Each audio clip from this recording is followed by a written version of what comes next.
ہمارے ایک واقعہ سنایا کرتے تھے کہ یہ جو پہلے گاؤں کے بڑے بڑے وڈیرے ہوتے تھے, بڑے مالدار ہوتے تھے, سب گاؤں کی بات نہیں ہے, تو ان میں بعض بڑے بیوقوف ہوتے تھے.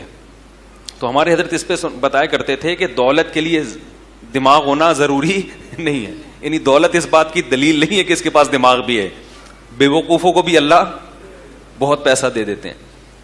تو ایک بیوقوف تھا بڑا وڈیرا, بہت اللہ نے دولت دی, عقل بالکل نہیں تھی, اور جب دولت آتی ہے تو شو مارنے کا شوق بھی بہت آ جاتا ہے.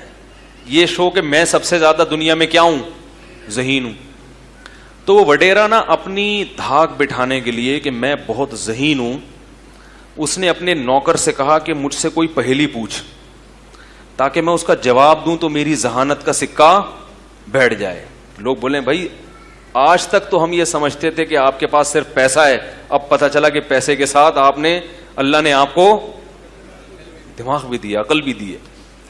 پھر کان میں اس سے بولا کہ پہلی اتنی آسان ہونی چاہیے کہ مجھے جواب آتا ہو, ایسا نہ ہو کہ پھنس جاؤں, اور اگر مجھے جواب نہیں آیا نا تو وہ خبر لوں گا تیری نسلیں یاد رکھیں گی.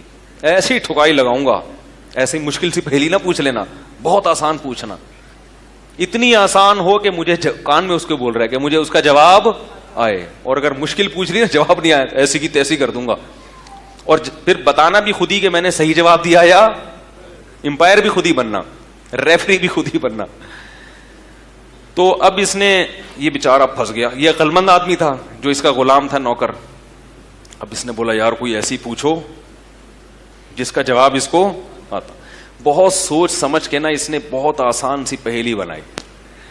وہ ہمارے حضرت کی جو مدر لینگویج تھی وہ پنجابی تھی, تو حضرت یہ لطیفہ پنجابی میں سنایا کرتے تھے, تو وہ مزہ پنجابی میں ہی ہے, مجھے نہیں آتی, میں ٹوٹی پھوٹی پنجابی تھوڑی سی بولنے کی کوشش کروں گا تاکہ تھوڑا سا اصل اوریجنل لطیفے کے قریب ہو جاؤں. تو وہ جو نوکر تھا نا وہ کہنے لگا وڈیرے سے کہ وہ حضور ایک مخلوق ہے, پونچھ گھمیندی ہے, پونچھ یعنی دم گھماتی ہے, اور اکثر چولہے کے گرد رہندی ہے, یعنی چولہے کے گرد گھومتی ہے.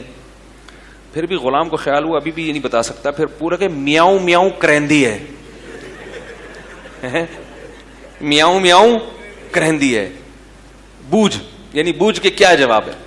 اب یہ فنٹر نہ سوچ رہے ہیں, اتنا صاف بول دیا میاؤں میاؤں کرہندی ہے.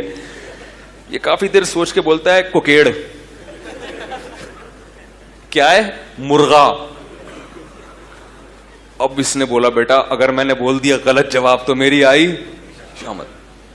تو یہ تھا ہوشیار. اس نے کہا حضور اتنی مشکل پہیلی بولی تھی میں نے, لگتا ہے کسی نے توانو دسیا ہے یا پتہ نہیں کسی نے بتایا ہے. یہ اتنی ذہانت نہیں ہوتی کسی انسان میں کہ وہ خود ایسے نتیجے تک پہنچ جائے. لگتا ہے کسی نے بتایا ہے کان میں, کسی سے پوچھ کے جواب دے رہے ہو. تو کہتے ہیں نہیں نہیں عقل جی دوڑ ہے. یہ کیا ہے, عقل جی, عقل کی دوڑ ہے. سمجھ میں آ رہی ہے بات. تو یہ جو دلیل ہے نا, یہ جو میاؤں میاؤں کرندی ہے, یہ سب بدیہی ہیں. یہ کس بات, یہ کس طرف اشارہ ہو رہا ہے, بلی. اس میں کسی سے پہیلی نہیں پوچھی جائے گی.